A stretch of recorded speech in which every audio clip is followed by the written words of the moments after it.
अल्हम्दुलिल्लाहि रब्बिल आलमीन वस्सलातु वस्सलामु अला रसूलिही सय्यिदिल मुरसलीन।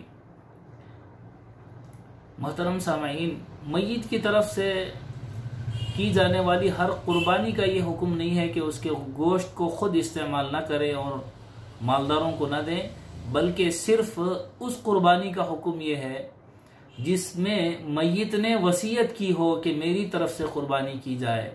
तो सिर्फ इसी कुर्बानी के गोश्त को गुरबा में तकसीम करना लाजिम होगा। बाकी कोई और आदमी अपनी तरफ से मय्यत के नाम पर कुर्बानी करता है, जैसा कि हज़रत अली रज़ी अल्लाह ताला अन्हु हर साल नबी पाक सल्लल्लाहु अलैहि वसल्लम की तरफ से एक जानवर कुर्बान किया करते थे।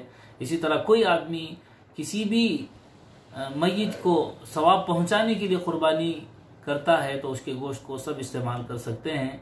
मय्यत की तरफ से कुर्बानी करने के गोश्त को इस्तेमाल ना करने का सिर्फ एक ही है कि अगर उस मय्यत ने वसीयत की हो तो उसके गोश्त को खुद इस्तेमाल ना करे और मालदारों को ना दे, बल्कि सारा का सारा गरीबों को तकसीम कर दें। बाकी किसी और कुर्बानी का मय्यत की तरफ से किए जाने वाली कुर्बानी का ये हुक्म नहीं है। उम्मीद है कि आप इस मसले को बेहतर तौर पर समझ गए होंगे।